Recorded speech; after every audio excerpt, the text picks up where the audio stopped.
My name's Aaron, welcome back to my channel. How are you? I'm fantastic and I'm doing really well.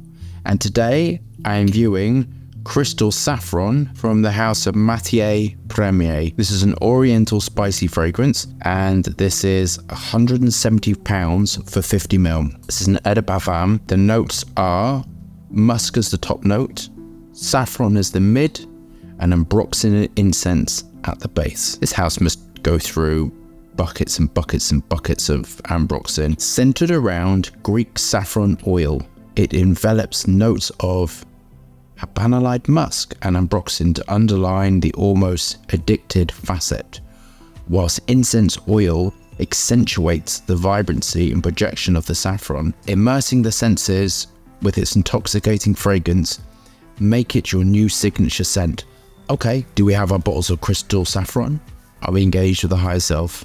Let's get testing. So what am I expecting from this house? I've reviewed quite a few. The Radical Rose I loved. I thought that was really, really fantastic. The Vanilla Powder I thought was really great as well. It's got that divisive thing about it where people either love it or hate it, which is really great for niche perfume. Actually, saffron, I do love saffron. I have some of the natural downstairs, which is bright red. So without further ado, let's have a look at the atomizer. That's okay. I think these companies use atomizers from the same company because they're kind of all the same. All right, let's apply the fragrance and see what we think. This company must use tons of ambroxan and tons of ambroxan. That's what I'm going to say because it's primarily a bit of a beast with that.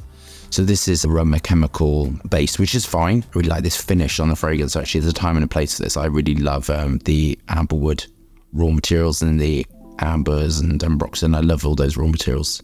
Very appealing to me. Sulfurylene is the top note actually, and as the major constituent in the fragrance, which is one of the saffron aroma chemicals.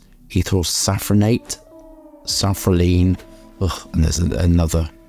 I really like them. They're very nice as well. Dry and metallic. There's a sweetness to it as well, which I really like. And there's a sort of like a sweetness. And I really like it when fragrances are these aroma chemicals, which would be ambroxan, cashmere, or limonol, ambronicide, amberstar, amber extreme. All of those raw materials. Amber max, ambercore, not really. Not a fan of ambercore. It's sweetened slightly. I think it has this magical thing about it. Light, airy, substantial, which is really hard. That's one of the hardest things to do actually. Alpha ionone, methyl coer. I struggle with that one, which should be shortened. One of my favorite ionos actually, I really like it. It's giving sort of lift in the backbone and giving dryness.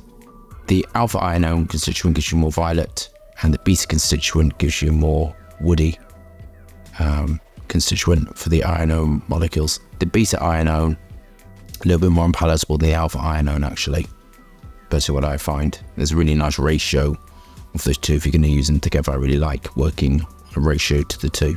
It smells finished and complete, which I really like, and sometimes you can get a fragrance and it feels a little bit unfinished or that it needs something else or something. This feels really finished and complete. A similarity, but not on the same ballpark to Ganymede. Actually, it's a little bit of a similarity to it, but it's not the same. But obviously the building blocks are quite similar. Habanalide, as it says, it's very strange when I see these aroma chemicals listed in the notes. I find that always a bit mind-blowing why somebody would put that. It's a trend, I think. Habanalide smells metallic from Firmenich, one of my favorite musts actually. I really, really like it. Quite masculine smelling. It smells like hot iron, apple, ceramic iron heating. Very nice, very clean. It smells very up to date and modern. Gives lift and volume within a fragrance. Some musks you have to be really, really careful because they can flatten the formula. But Habanalide you don't. You can sort of be a bit more generous with it. It's very nice. On to my final thoughts. I really like it. I think this is a really nice formula. I quite like this house actually. Everything I've smelt so far I've kind of liked and not thought didn't think it was dreadful at all. And this reform amazingly fills up a room. I like the oak moss in it, I like the ethyl maltol. I love the construction of it, the use of the saffron, giving elevation and lift. I think it's a unisex fragrance, suitable for kind of all occasions actually. I think if you like it, it'll be a signature fragrance and it can be worn everywhere. I couldn't think of an occasion where you wouldn't wear this. If you like it, I think you would wear it everywhere, suitable for everything, because it's light and transparent but substantial as well. Sweet enough for sort of like dates, and a volume if you want to go out, but it's not really going around screaming fragrance, but it's really nice. I kind of really like it. Love the use of the aroma chemicals. Actually, it's got a nice sulfurine's got kind of like a suede finish to it as well. It can be used in conjunction with other raw materials to give suede or give a sort of leathery finish. So this is quite leathery saffron, like the dryness and the amber harshness to it as well. Quite simplistic in nature, a few naturals trickling through the base. Too much naturals in this formula would have been unbearable, actually, would have affected the robust formula. I'm going to get the extrait Persian because I want to see what they're doing with this. It's quite curious. Oud would have been nice in this, actually. Would have been really nice. A bit more spices would have been really good as well. You could take this DNA and put it in a lot of different directions. It's very nice. I'm going to mark it an 8 out of 10. I think price is really good. I really like it. Vibrant, clean. No, I'm mark it a 9. I really like it, actually. I would absolutely wear this. I think it's very, very nice. So hope you love that review. Thumbs up and subscribe for fascinating, interesting content. Lots of moving hands and lots of fragrance views. Hope you're staying safe and well. See you soon.